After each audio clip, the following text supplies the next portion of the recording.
The New Testament Greek word for slave is doulos. While there are multiple words for servant in Greek, doulos specifically means one who serves, but is also owned as property. The modern authority on the use of Greek words in the New Testament is the Theological Dictionary of the New Testament, the TDNT.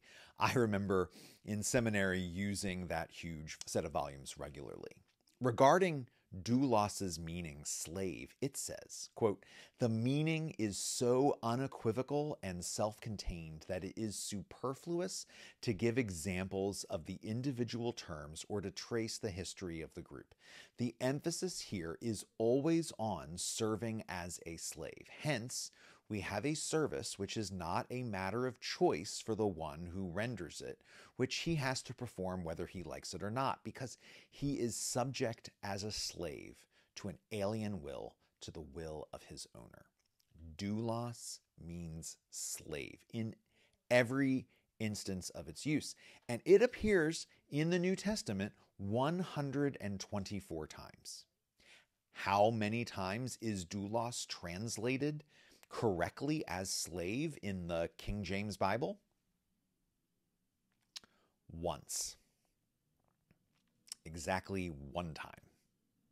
The King James Version most often renders it as servant, and while yes, there is some overlap here, the notion of servant is missing one important piece. A servant serves, but has agency over their life. A slave has no agency over their life because they are considered property of another.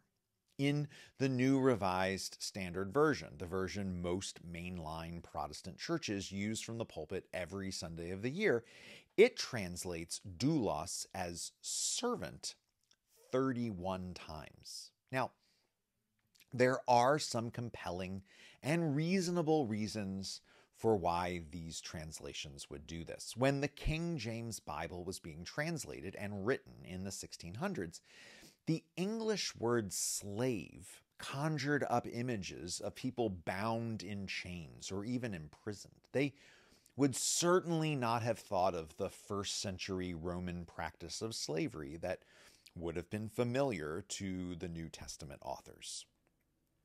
Also, when Jerome translated the Bible into Latin in the 4th century, the Latin word he used for doulos was servus. You can see why, when the King James translators were looking at the ancient Latin translation, why they were comfortable trading servus for servant. More modern English translations made in the last 100 or 50 years ago, aren't much better.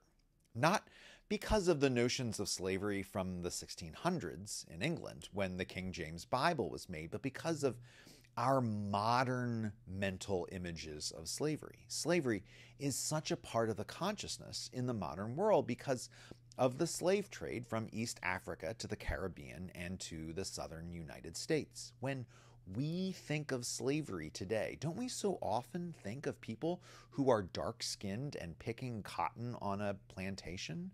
When we think of slave owners today, don't we think of people with light skin? Don't we completely associate slavery with race and ethnicity? Our nation has a palpable and well-earned sense of shame about our history with slavery. Even though the slavery of the 1st century Roman Empire had no racial component at all, and the word slave carries with it such shame, modern English translators opt for servant over and over again. But again, I'll say servant in our modern context still doesn't carry the notion of the person being property of another. It just doesn't. In an effort to not offend people's sensibilities, the offensive notion of slavery has been wiped from our Bibles. Literally, the word that the original authors used over and over again has been changed, and its original meaning has been obscured by this change. In Luke chapter 2, Simeon picks up the infant Jesus and praises God, saying, "Master." Now you are dismissing your slave in peace. But in the New Revised Standard and King James versions, it says servant.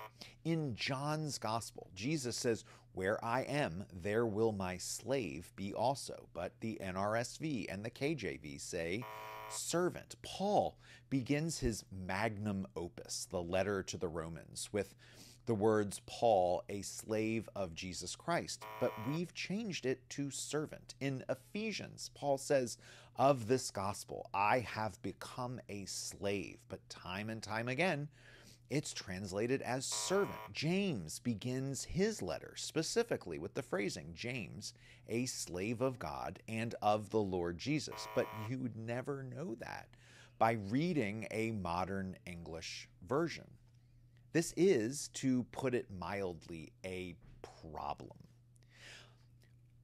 But it is also an opportunity because we can fix it. We can recover what the scriptures in their original languages meant.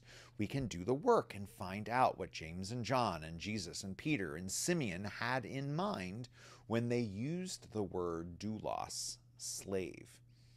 When they heard the word doulos, or spoke the word doulos, or wrote the word doulos, they didn't think of someone in chains for their whole life.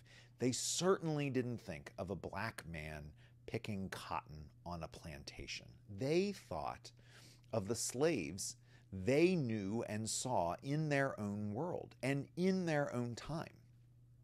And that is where we will find the meaning that they intended when they wrote the New Testament.